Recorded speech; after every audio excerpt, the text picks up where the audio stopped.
charge per breath. I was overlooked. Now I'm booked past death. Had tables turned. I flipped the room. Now they whisper my name like I'm bad juju. I birthed trends they try to mimic. Did it solo, ain't no gimmick. They took notes while throwing shade. Now they pressed and I got paid. I'm not one of them. I'm one of one. Trying to match my glow. Baby, you're outdone. I'm made for bigger. Now basic. Made for thrones, not fake shit. I don't chase, I check. I don't follow, I flex. I'm made for bigger things. Tell the room I said what I said. Big body blessings, big boss moves. Try me and end up a list. They talk about me in rooms I don't enter. I haunt them like regret, make them bitter in the center. I'm that girl, the headline in the smoke. They playing in mirrors, I'm shattering yoga. Let's get into it. All right. Welcome, everyone, to the Ask Astria Health and Fitness Show. We're airing live from 90.1 WMPR out of Jackson, Mississippi. And I thank you all for joining me. And I am Astria Gulley, your host, your personal fitness professional. And today I have joining with me Dr. Veaunka Gulley, who is the department chair for dental assistant program at Pearl River Community College. Hello, Veaunka. Hello. Dr. Gulley, I apologize, Dr. Gulley.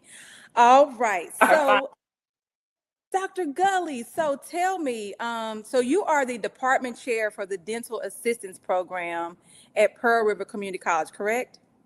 Yes, correct. And what does that job entail? Oh, Astria. So from the beginning stages, we are taking high school students. So we're in the development stages with them to trying to route out their career paths, what they want to do in life. And, you know, that 18 through 21 age gap, that's a tough age to determine what it is that I want to do.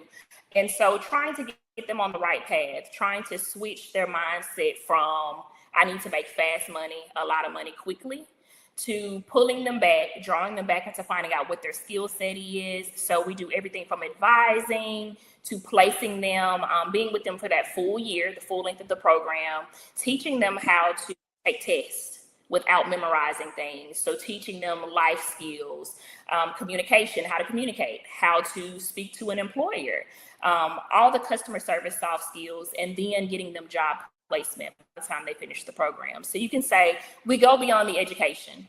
I always tell my students, we are going to learn everything in this textbook. You are going to learn everything about this career field, but let's open up the door to find out how you feel. And that also, in teaching them how you feel, has a lot to do with what you do every day and how you treat others. So hoping by the time that they leave us, that they not only gain that degree, but they also are better and they know a little bit more about themselves.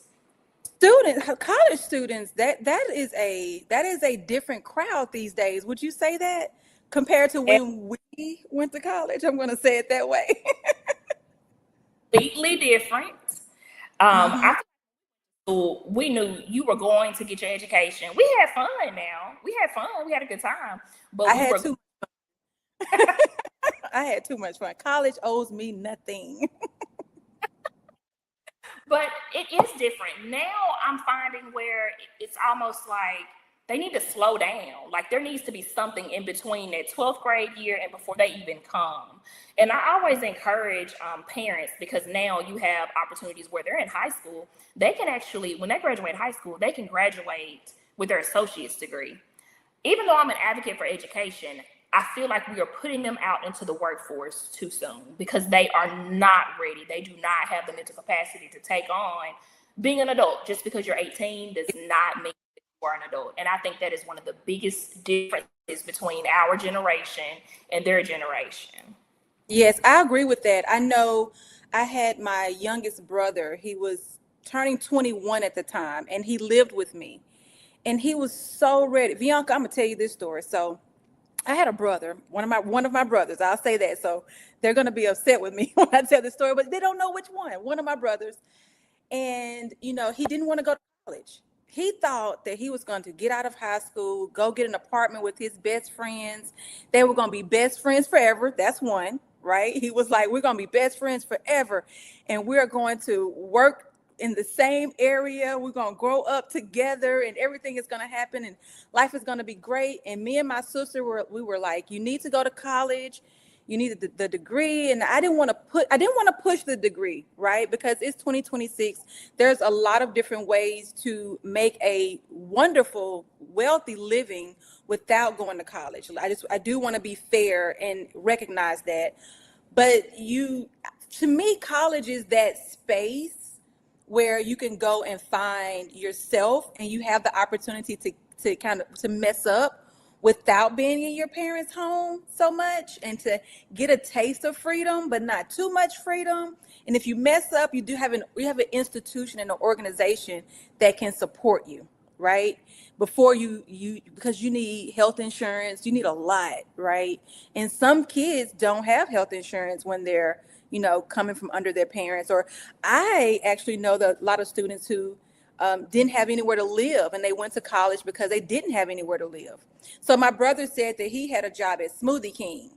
And at that moment, it was at that moment that I told my sister, say nothing more, say nothing else. Let's let him go out there with this $10.50 an hour job, and let's see what happens. And needless to say, he did come back a few years later saying, hey, I want some support, I want some assistance, and I want to go to college. And we got him back on track. So college is very important. I think that's a very important piece of growing up, because you're not as ready as you think you are, as it looks like on Instagram and social media. And that's probably a big difference. We didn't have those social media platforms where we were sitting comparing our lives. Like, we might have had someone on television, but there was a between your everyday person and the person that you see on TV. And now, I don't think social media is negative at all. I think how we use it and the things that we put out there. And it's okay if we are talking to our students or we're talking to our children, having these conversations.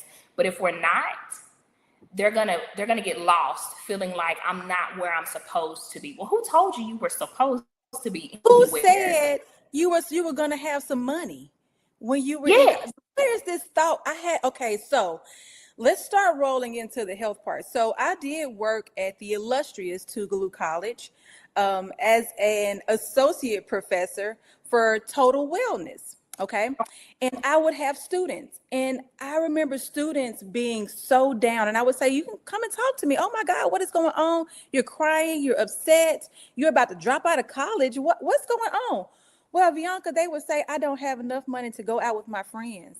I don't have enough money they don't have as much money as they did when they were at home, and their parents were paying for the house. You're in a different housing. Your car messes up, or you can't get to the store. You don't have a car because you were using your parents' car. They were taking you everywhere. So a lot of kids these days, or young people, I'm going to say, they really feel that I'm supposed to come out of high school and just start making money with whatever it is that I do. And that's not even true when you actually get into the career. I think that with financial wellness, so I did develop the curriculum Total Wellness, which we talked about the 8 dimensions of wellness. And people don't understand when it comes to financial wellness, the biggest thing that I would make sure that stuck in their mind was being satisfied with where you are. And if you're not satisfied with where you are financially, then you make a plan. So now we need to go into learning how to make a budget. But it's okay if you want a hybrid, you want a little car, and or if you want a G-Wagon. All of that is okay, but how are you going to get there? And are you going to be okay if you do not get these things? Right. And how I think learning to be content with where you are. I think a lot of times, like you said, it's that fast pace, and they go off the deep end. I've had several students before trying to figure out, okay, what's going on? What's the issue? Of course, we see something drops, and I didn't get to go party with my friends. I didn't get to go out because I had to choose between studying and working. How can I do this? And these are students that are still living with mom and dad. So everything is still struggling, because how can I manage these things? And I think we miss, because, and I'm pretty sure you can relate, growing up, we knew that bills had to be paid. We knew parents were going to go make money and bills were getting paid and some sacrifices were made. But I think this generation does not know or understand sacrifices, which is why they take on the mental part of it, which is why I think it weighs on them so heavy, because they don't know struggle. And some that do know struggle, let's identify, is it a real struggle? Like, is it real or is it not? And I think that's where, like you said, college is important, but if you don't, but they get to meet different walks of life. So we have a moment we compare. I have a student here that's not getting off until midnight. They sleep in their car versus the student that's staying home with their parents, but you can't turn that homework assignment. Like, let's see where the balance is. Let's try to figure out how we can look into each other's world, have a little bit more respect, and learn to kind of where we are. But I think we don't have enough people having this conversation about the mental stability when it comes to your finances, when it comes to every aspect of your life. And that is a crucial age. Even as an adult, once you get in your career, like you mentioned, we're not making, just because you see titles, that doesn't mean that the money has arrived. So titles, speaking of titles, I mean, I've had multiple titles under one title. I had everywhere I've worked, I had 3 jobs. And so I do want to roll into that piece as well. You know, when it comes to occupational wellness, it is what satisfies you, right? Like, they don't understand that as well. They think that they want to go into this field because it makes this money. And if you don't touch that field before you get there, and you go through college 4 years and you get those loans and you go out there into the workforce and you are in this job for this money, if what satisfies you is not truly money, because for me, it was helping people. That did satisfy me. And it really is. I need windows and I need music. You know, if you give me that, I'll work with you. You give me the things that I want. I need flexibility. You know, I need to be able to take off when I need to be able to take off. You know, that was where I am. That's still where I am. I need flexibility in where I work every day. You know, if I say I just need a mental break today, I don't need a manager huffing down my neck saying, hey, where are you? Where are you? Where are you? I need to be able to be flexible to manage my mental capacity. And so, you know, when you get into these jobs, people don't understand, and people don't understand that a lot of jobs come with 4 or 5 jobs rolled into that one job, because you get asked, hey, they find out that you're good at this, you're good at, you know, reading contracts. And so now you over here reading contracts and you're like, wait a minute, that's not in my department, but it's a part of your project, right? So that is something that I think is people need to realize, because that can weigh on you mentally when it's just having those expectations and not really focusing on what it is that you really do want. So occupational wellness, you know, finding satisfaction in what you get up and do every day, and what satisfies you, you know, occupational wise. Is it the money that motivates you? Is it the flexibility that motivates you? It might be that you have a company car in your job. They don't pay a lot, but they fly you everywhere. And when you get to go to meetings, you can ride in the company G-Wagon. You know, what is it that'll keep you there? And you need to figure those things out. So I'm really grateful that your position exists. Yes. And speaking of that, I think one of the things that I learned rolling into the position early on is it's okay to set barriers with your employer. And so we teach our students now, you have barriers that you can place, but make sure that you are doing everything that is required of you. But after hours, you are not obligated at that point. So, and I think sometimes it's kind of tough because we feel like this is my employer. Like, I got to answer this phone, because that was me. I have to respond. I have to answer. But then something said, hold on. It's not an emergency. I don't. It's not about to burn. The building isn't about to. And if it burns down, I can't go in there and save anybody. So when I pulled back, the weight that I had on me was lifted. And guess what? Everything is fine. No one said anything. But sometimes we put ourselves in a position, and I'm horrible at this. Sure, what do you need? I'll do it. I can get it for you. We find ourselves constantly, that phone is ringing, those emails are coming, and you have to shut it off. That's one for me at 35, learning to shut it off and saying and separating career from volunteer, from serving, family, and even separate me. Just being that I'm well. And so the light bulb came on a couple weeks ago. Now I'm standing in front of students and I'm saying, you have to take care of yourself before you can treat your patient. And I said, wait a minute. And I did this in class. I said, wait a minute. I'm telling you all, but I'm not. This is the type of instructor I am. That I'm going to talk to you and I'm going to keep it real with you and tell you. And so I said, wait a minute. Now, your grown self not doing what you telling these 19, 18. So take a step back and figure out what it is that Veaunka needs to take care of Veaunka so I can pour into all of these cups and know when it's time to shut it off. And I think that's something that maybe it changes over time. Maybe. But I think that there is a formula for it. And I'm going to say this, Veaunka, what I did was I always participated in whatever I taught. And I know that doesn't apply to every occupation and every person in every career, field. But for mine, I always, if I taught a diabetes self-management class or a chronic disease self-management class, I was like, guys, this is as much for me as it is for you. Going through the total wellness curriculum, this is as much for me every semester as it is for you. Doing the mental health checks, this is as much for me as it is to you. I used to do presentations and conferences about work-life balance. As I'm telling you guys to check these boxes and ask these questions, I'm asking myself, and I'm going back and I'm saying, okay, Astria, you need to do a little less of this and a little more of this. And just like you, Veaunka, it took me quite some time to separate that work-life balance, to actually be able to come home. And at first it was weird. I don't know about you, but it was so weird to come home and not think about work. I was like, I feel like it's something I'm supposed to be doing. And I would get a little anxious.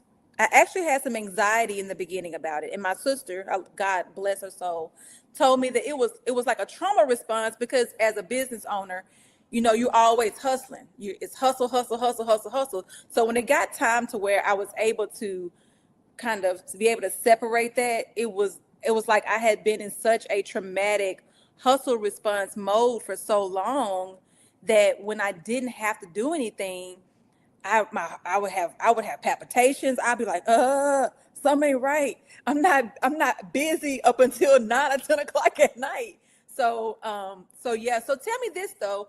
So what do you all do when you notice? Do you all do a mental health assessment, or do you all just notice through conversation that, hey, I think this student might need some assistance with some with mental health issues? How do you find out?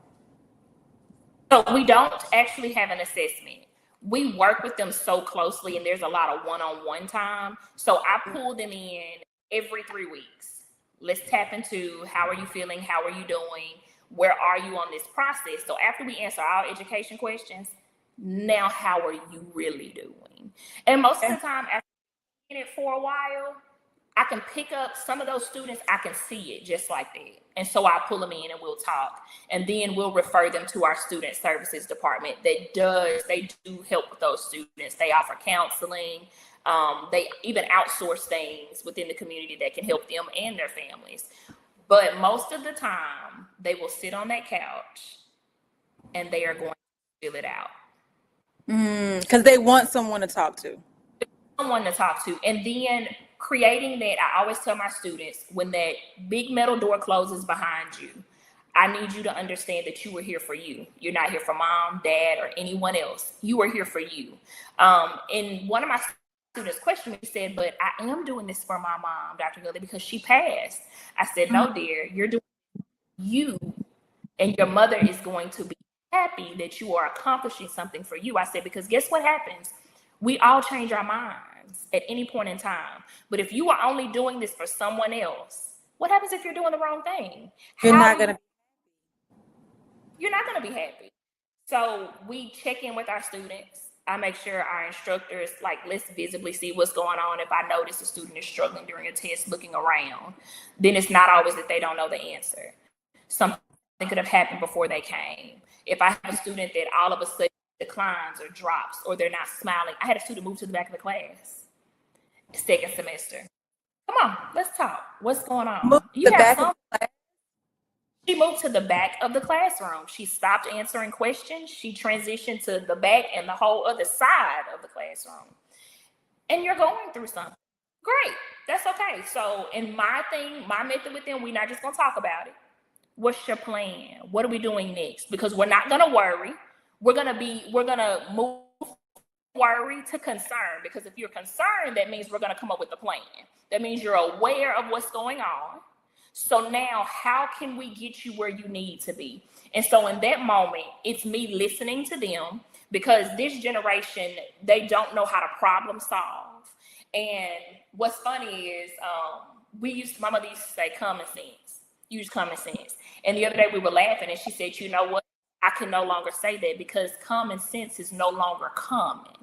So what might be common to us is not common to the next person. So I listen to them tell me how they feel like they can get from A to B. Let me ask you this. At what point do you guys bring the parents in as a college student? Or how can the parents support students when it comes to mental health struggles in college? Or are they just out there going, oh, my baby? You know? We are pretty much not involved. We cannot bring in unless the student brings them in. Okay. And at that point, once involved, most of the time it's something traumatic that is going on that they're needing real help. And so that's when our support services takes over 100%. And then like Pine Belt Health, someone comes out and that's when it is family and student. Unfortunately, they are considered adults. So we are not able to reach out to mom, dad, grandmother. We just have to push it up the ladder. Let the adulting begin. That should be the opening. Let the adulting begin. Because students, and the reason why I did develop Total Wellness, I had someone to come to me and say, hey, Astria, we have students that are taking aerobics class, they take the weightlifting class, they take all of these electives. They said, but they're not getting something. And I said, because when it comes to physical activity and exercise, it's never the exercise. It's always the other things that are going on. And these students need to understand how to manage life, because once they become adults and they come to me when they're outside of college and they come to a trainer to work out, they have to be able to manage their life that comes around in order to stay consistent with their health and fitness program. So people, just understand that just because when you get off of your health and fitness program, it's okay. That's why I tell people when they it's okay that you miss your session. Am I talking to you, Veaunka? It's okay that you missed your session, because sometimes you need to take time to manage those other things, because if you don't manage those other parts of life, emotional wellness, financial wellness, intellectual wellness, if you don't manage those things, if you don't understand how to learn, not just by reading a book, but by being out in the world and to recognize and to seek further education in different mechanisms and different platforms and different ways, then you're not going to be able to succeed long term when it comes to your fitness journey. You've got to be interested. You've got to be interested in your entire aspect in order to be able to really get to the end of your fitness journey. So I am glad that you guys kind of push them off the cliff to adulthood, and they just have to start adulting. I want to ask about the plan that you guys come up with. Is it a general action plan? I know that we do a lot of action plans with self-management programs, just life and total wellness. We do action plans that are standard, keeping things simple, making sure that it's measurable, time bound, and those type of things. What does your plan looks like? So it's very simple, because we have them for that 1 year. So say we bring them in September. We're sitting down, we're seeing where you are. So we look at the academic part, and then say if I have a student that does not have employment, but they say, hey, Dr. Gulley, I have to pay my bills. So that's when we say, okay, now we're in job seeking.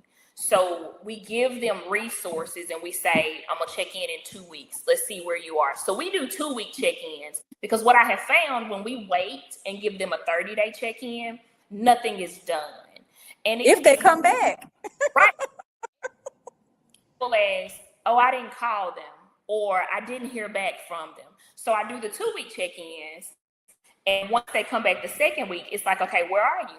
What are we doing? What's your next step? And so some, they're like, okay, I already did this. And then what we have seen this past year is they're coming back before the 2 weeks is up saying, okay, I sent that email, they emailed back. Can you help me email them again?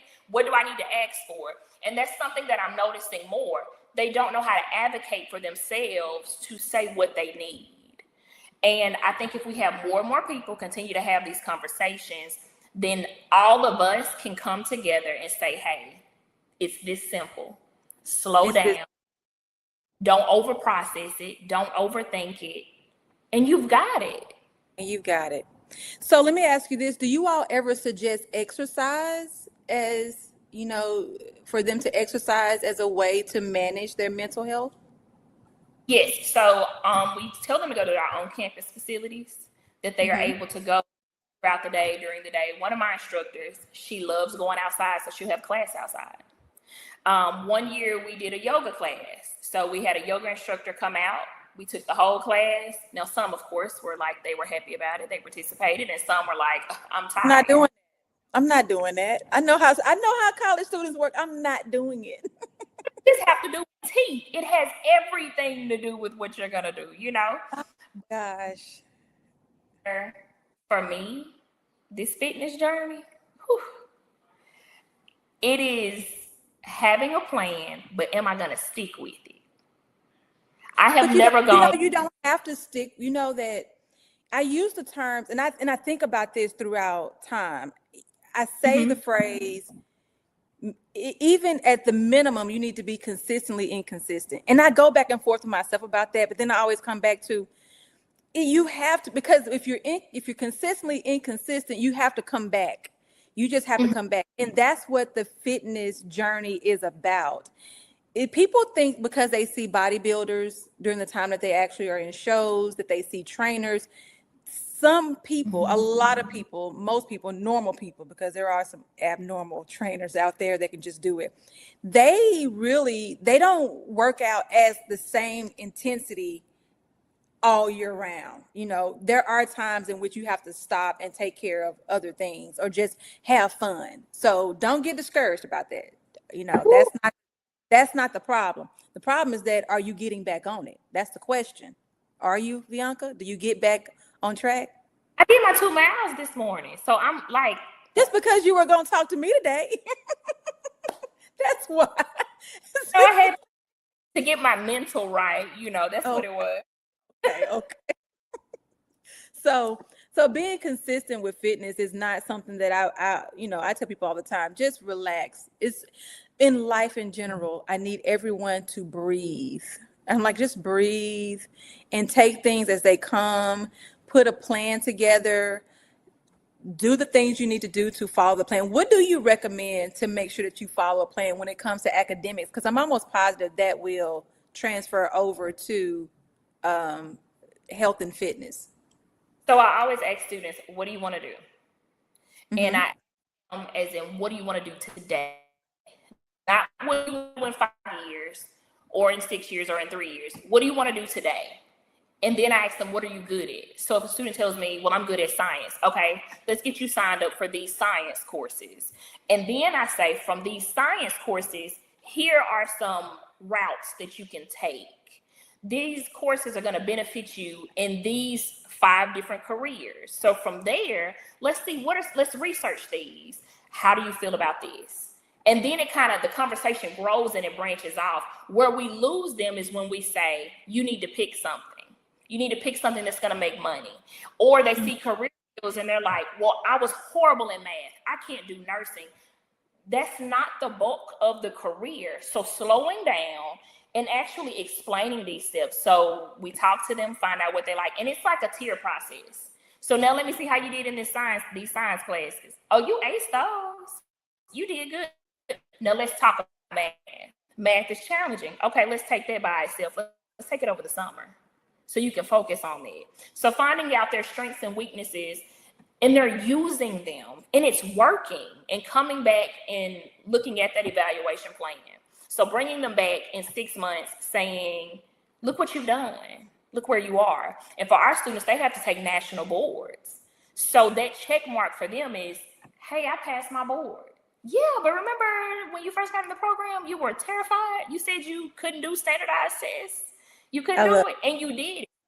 Checking those boxes off helps them grow, because they do need a pat on the back sometimes. Even though we're supposed to, adults, they need to hear you did this well. This is where you have grown. And even though it can be a pain for us, because we're like, we just kept pushing. We didn't get the pat on the back. We have to give that because we have it to give. So just give it to them so that they oftentimes question themselves. Am I doing this right? And if the answer is no, these students will find a total different career path, and they will leave something that they were meant to stay in.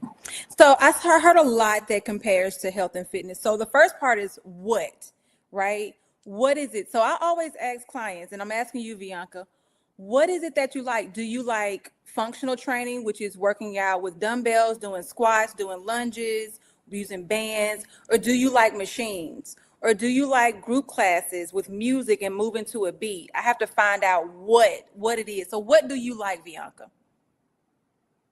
I like to be alone when I work out. I like for it to be and I like to go at my own pace. I don't like group activities when it comes to what kind of machines do you like, Veaunka? Let's get to the exercise part. And we're gonna cut it there because everything else I'm walking in questioning, like, okay, what do we do with this? How can I use this? And the gym is very intimidating, okay? So like I've had the memberships before.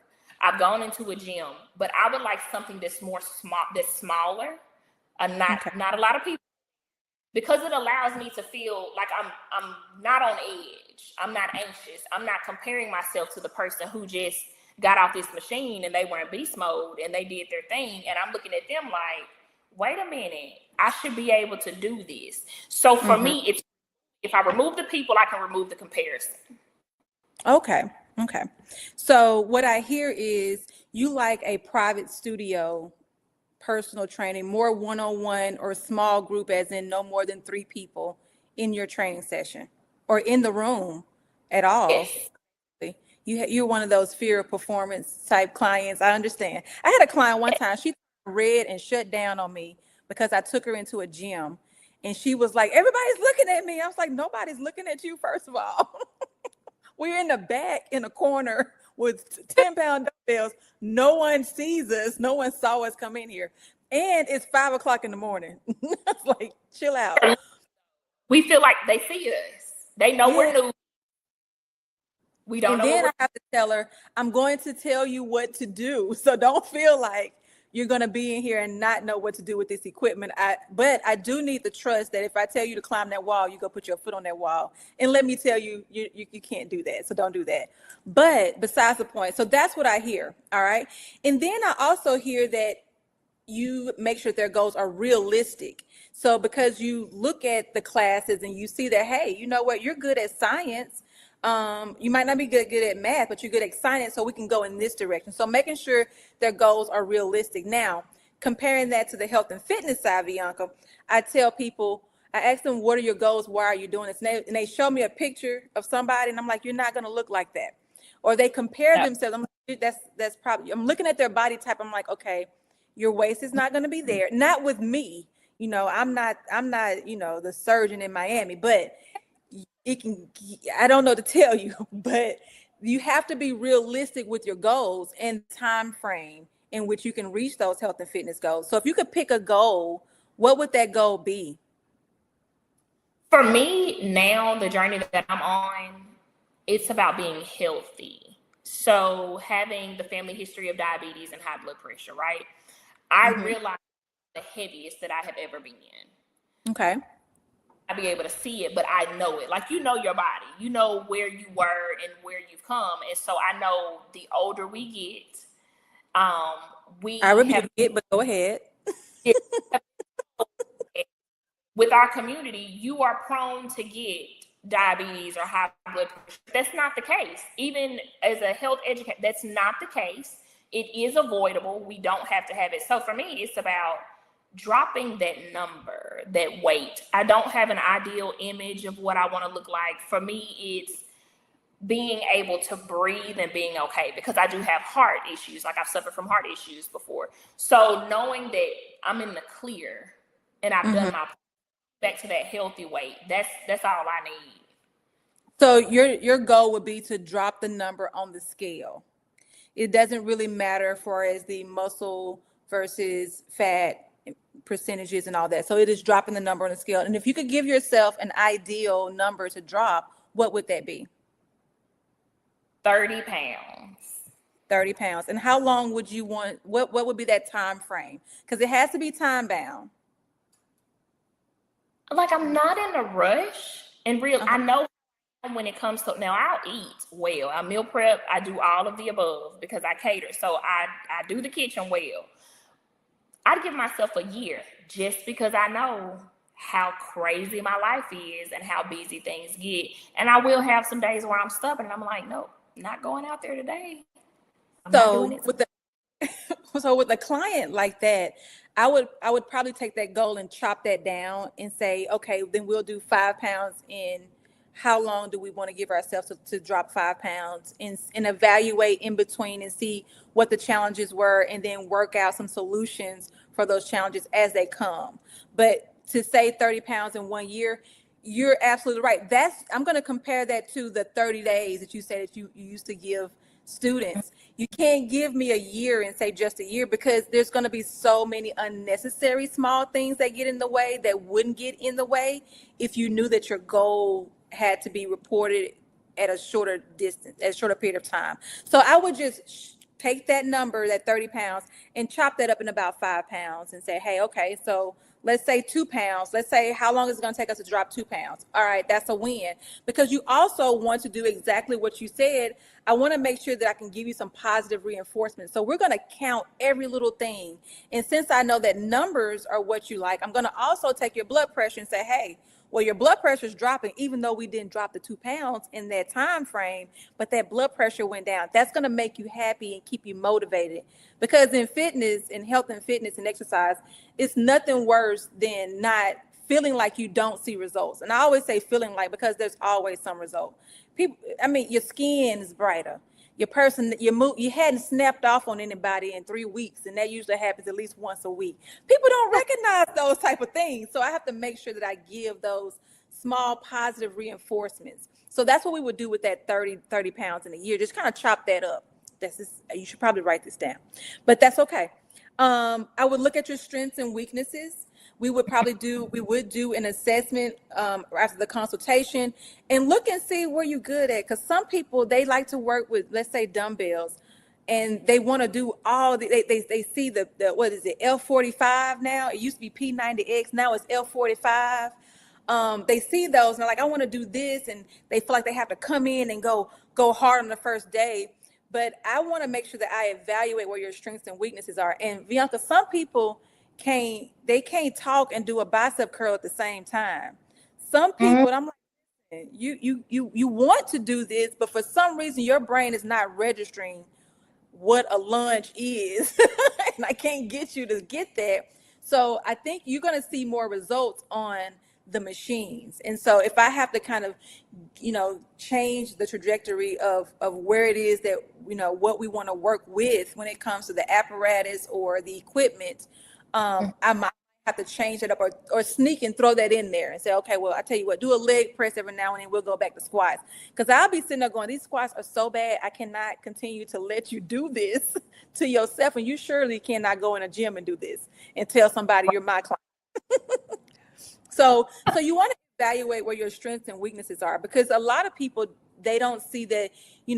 I get impressed with some, and a lot of times it's seniors that I get impressed with. My senior citizens, they don't think that they can do a lot because of their age, but they get on that treadmill and get going. I'm like, you have no clue how many 20-year-olds cannot stay on a treadmill this long or walk that fast or run, and they lift weights for an extended period of time. And I'm like, I have younger people who cannot do what you do. So I like to evaluate those strengths and weaknesses. And then again, time bound, making sure that time is realistic, but giving you that time. And then I like to praise, I like to give a reward. I tell people, give yourself a reward, which cannot be food, Veaunka. You cannot reward yourself with food. I want to make sure that is a PSA right now.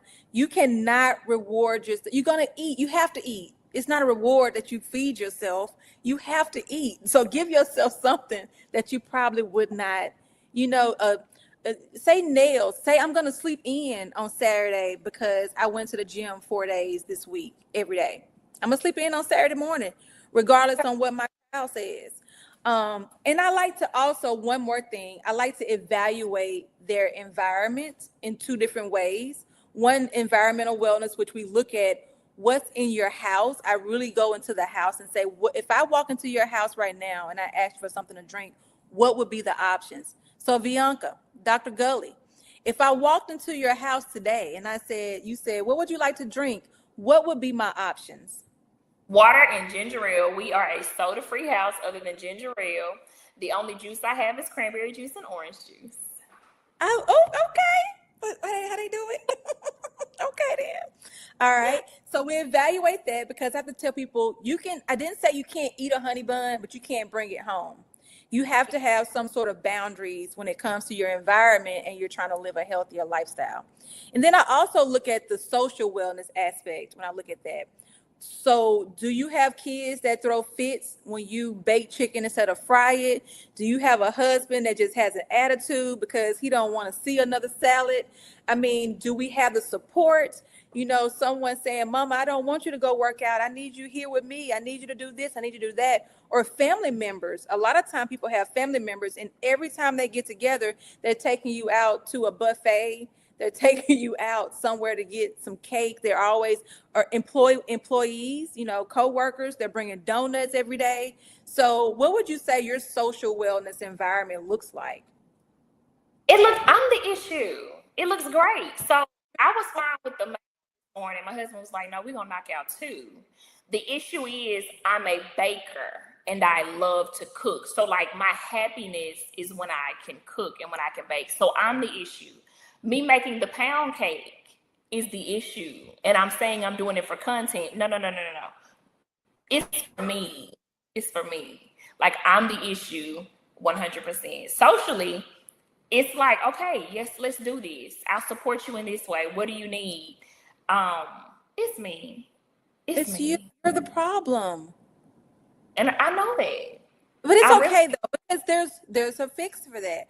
So let me ask you this. Have you ever thought about giving the pound cake away once you make the pound cake? I've done that. But it's in my home. So I can always make something because it's here. Or it's a situation where now, like I'm working on a cookbook. So I'm needing to bake and cook these things and make these dishes for my images, right? So the food has got to go somewhere. And how I trick myself is I'm going to have one slice. And I'm Well, let me ask you this, Dr. Gulley. And don't take offense to this, okay? I have to ask the hard things. Let me ask you this. If it's something that you should not be eating, right? We know it causes health problems. And this is just a question. Why do you cook these things and give them to the world? Why not make a healthier version of these things? So the cakes, there are healthier versions of the desserts. Okay. But what's requested is the complete opposite. Like they want this sweet potato pound cake. That's what they want, right? I do have 3 options. So most of my clients, when I'm baking, that's not the route that they're going. If I do have a client that wants something as far as the baked goods, more on the healthier side, this is going to be my person that realizes like, hey, I just need to curb my sweet appetite. And I know you're going to take out all the good stuff, and that's okay. But that's more, it doesn't happen that often. But on the food aspect, that's always the healthier part. It's the sweets for me. But we don't fried, like, so we eat as a household, we eat healthy things. Okay. It's like, are you really eating that much sweets to where it's causing a health problem? No, like I don't have a health issue with that. My issue now is that I struggle with is the high blood pressure. And that is because I did have some other health issues with my heart, and now we're getting on the right path. So we went from taking high blood pressure medication, like needing to take it, from I might take it once a month to I might not need it at all. It just depends, but trying to get on that. And this has only occurred with over the last 2 years or so with trying to So then let me ask, so we're going to change the trajectory of this then, because then the food is not the problem. That's not where the challenge comes in. It seems like the challenge really comes in with the physical activity. Am I understanding this correctly? Oh, yes. Yeah. Okay. So then just tell me, why are you not more physically active? Okay. Honestly, by the time I get home from and that watch pings and said you closed your rings because of everything done during the day, I come home, I'm gonna cook dinner. I can have every intention of trying to work out, getting more physical activity in. But when I get that quiet moment and it shuts down, I'm done. And it's really the overload. One of the things within the last 2 years that has changed, we went through accreditation. Write an entire curriculum for a program. And it was all new. So with it, I'm doing this at home, like I'm bringing it home. And it really goes back to those barriers. I didn't have them set. So by the time I come home, I have nothing for anyone. So I'm gonna cook dinner, I'm gonna eat, I'm gonna shower, and I'm going to bed. Like I'm shutting down.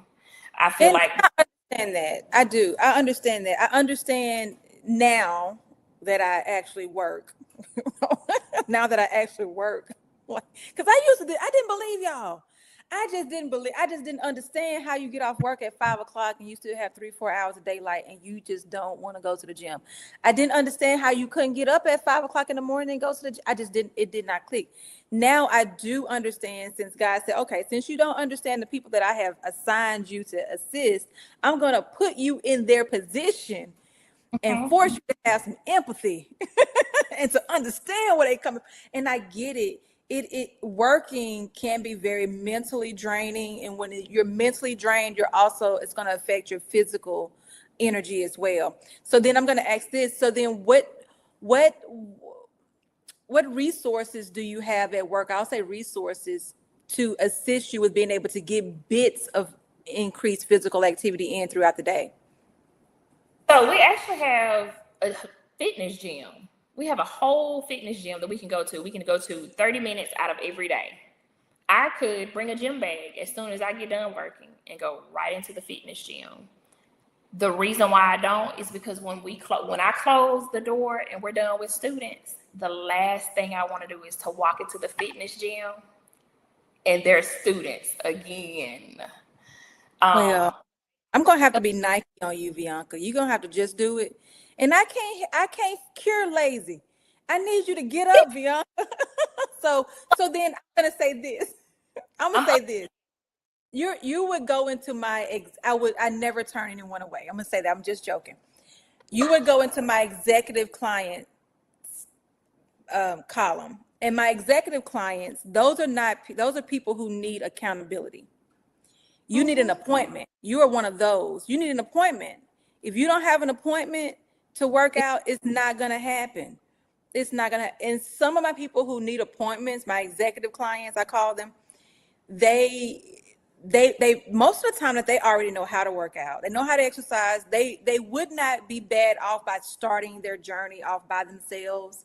But they're not going to do it if they don't, because they have so many other things in life going on that is mentally draining.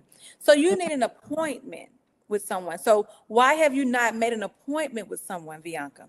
I technically do have an appointment. Okay, I'm listening.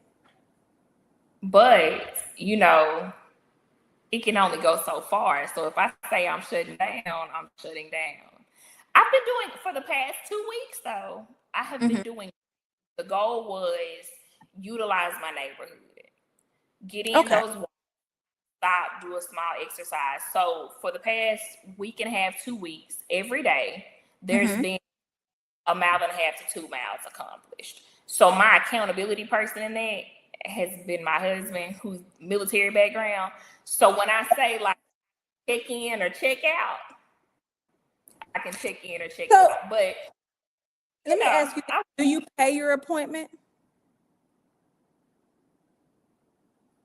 No, you don't pay your appointment. I know you don't pay your appointment. That's how I know, because you miss it too easy. But you know what? Even when I did, you still canceled. I will cancel because something bumps in the way. Something comes up where it's like, okay, well, this school project is going on, or that's the difference between my kid eating at 6 o'clock versus him eating at 8 o'clock. Like, it was just always something. So just now in this season, I'm like, let me get on the path myself so I can feel better. Let me start walking a little bit more, and then slowly, because there's a gym right around the corner, I'll introduce those things. But for me, like, I can't dive in. When I dive in, and I'm a control person, and I know this about myself, when I dive in and it's not where Veaunka can control, I'm out, and then I'll shut down completely. So yeah. Well, and I understand that, and so that would be my final step. When I just check out, and you are one of those tough clients. Like, you know what? I would ask people, why are you even talking to me? Like, I just be going through that in my head as I'm listening. Like, so what do you want me to do? And so you're right. And I've had clients that have actually started with me, and then we realize these things because they don't say it. People are not usually honest in the beginning and say, well, I'm just gonna cancel, even if I pay you, all the fees or not. But you're right. So the best thing that you just did, and this is for everyone who's listening in, you have to, at that point, if you know that these are your challenges and you know what you are and are not going to do, and you're just that control person, which is nothing wrong with that, then you have to start on your own with what you can do, and to do and to just put that on the list. Because I would tell clients like that, what I need you to do is go walking for 30 minutes, 2 days out of the week, and do that for 2 weeks. And I'm going to check in with you. That's actually why I moved my studio to an app. It's because I found it's like life is getting more difficult. I can't put my finger on what the change is when it comes to people actually exercising, but life is getting more difficult, and people are not able to pull it out of them to go and be consistent when it comes to actually doing exercise. So a lot of people, I have to say, you know what, I found it more valuable to be a consultant and to tell you what to do and check in with you and be an accountability person versus being a trainer that meets you 2 days a week. Because Veaunka, I told him, I said, I can't do it no more. I can't meet you 2 days a week. And most of my people, they need to meet at 5. If I get up at 5 o'clock in the morning one more time and get to that gym and you're not there and you don't even care about me charging you anyway, we're going to have a problem. And I don't want it to get personal. I don't want to get personal with my clients and be mad at you for real. What I want to do is stay that support system for you. So I say, the best thing for me, and I'm going to be honest, myself included, because that alarm will go off and I won't hear it. I don't hear it. And by the time I hear it, I'm like, oh my God, I'm 15 minutes late. Now you're 15 minutes late and I still got to get up and get dressed, because once I start that day, I got to complete that day, right? So I got to be somewhere almost done getting dressed or have my day planned and ready to roll. So you're doing the right thing, and I'm very proud of you. I want to tell you that, of getting up. And you said 2 miles. Yeah, and this is Monday through Friday. Now, I never suggest, going 4 days straight. I just tell them, you just give me 2 days no more than, and then everything else you do is extra. And usually people do go above and beyond at that point. But I am very proud of you for getting up. You said this has been for 2 weeks, because usually I get 1 good week and a half, and We've been something. but what works better for me is not the mornings, because we're getting up at 5 anyway, and my clock will not hit 4 or 4:30 ever in life, Lord. So it's so I have the time to come home, get dinner prepped, and then I can go do my thing. So kid is fed, I can go do my thing. And then like on Fridays, with me being off, I can do my thing in the morning and in the afternoon. So I feel like I'm not exhausted after the walk. Like I feel a lot better. No, I'm sore. Legs might feel like noodles. But like, it's one of those things where I'm ready for the next time. Like I'm ready to get back up and do it. And so when I get to that point, it's getting better. And so what I have started to do is let's increase a little bit more while we're walking. No matter how my legs are wobbling, let's try to do these lunges. Let's stop and do a couple squats. So just adding those little bitty things in, like this morning, the hill almost took me out. And it was not a steep hill. I over-exaggerate things, but it was a mountain and it almost took me out. Heart rate went up there, but we did it. So trying to do those things and pace myself, because I'm not only trying to walk, but at the same time, I'm having to monitor a heart rate to make sure I'm not over, or that ventricle isn't overcompensating. So, and that might have also been a struggle too, with having past trainers wanting to train me the exact same way they're training everybody else.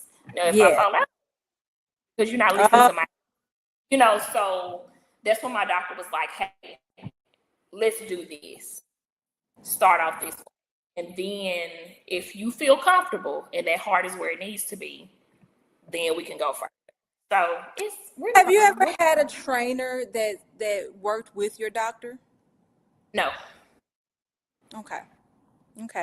That's one thing I do recommend in Mississippi, is that hopefully we grow to that point where trainers in Mississippi are required to send some sort of notice to the doctor, and just say, at minimum, give the doctor a notice and say, hey, I am working out with Veaunka Gulley, and from my assessment, this is what it is that I'm going to have her to do. And please, reply if there's something that she should and should not be doing. It's called a physician release form. And so I would always, if you checked off on, there's like a PQR form, QRP form. Sorry, I had to get my brain together. And so with that form, if you check off on one of those things, and the fact that you do have a heart condition, you would automatically, I would have to ask you no more questions. You go into the pile of, I need your physician to release you before I can train you. And then even if you're going to a physical therapist, if you just came from a physical therapist, let's say 2 weeks to a month ago, I need you to get this this physician's release form filled out. That way they can let me know what is it that you should and should not be doing, and then sending updates to your physician on a regular basis, or just having you to tell them about the progress that you're making, and making sure that everything is in a line. So hopefully we do get to that point where more trainers are working with doctors, because I would love to see trainers get paid via insurance, because that is another barrier that we do have as trainers, is payment. I cannot stand charging you your car note every month to help you, and then you still miss 5 of those sessions. So that's 2 sessions in 1 week, and at least 1 session per week. I can't stand that part. So hopefully we do move to those things. Is there any advice that you would give students out there who are just, they're just starting out and they don't have a department like yours, or they don't feel comfortable going to their department chair to talk about what's going on in their world, and they need some assistance, whether it's mental health or just finding their way? I would say first take a step back, evaluate your environment. Really determine the relationships that you have, and see how you can use those. Are there any resources that are near you currently? And let's say you don't have any resources. Then I would say, do not be afraid to speak. Do not be afraid to talk. if you are in a program or if you are in school, go to that counselor, go to your advisor, go to your instructor and say, these are my concerns. This is what I'm confused. I tell my students all the time, just tell me I don't know. I'm confused. Start with an adult. Someone who's gone through what you've gone through, and someone, and look at your resources around you and just use those resources and try different things out. Well, Veaunka, Dr. Gulley, I do thank you so much. It's valuable information, and I'm sure that you're going to help plenty of students. I am so glad that departments like yours exist, and better yet, I'm glad that you exist. So thank you all. This is the Ask Astria Show. Hopefully there's something that you've learned, and remember, you can always ask Astria. Thank you for having me.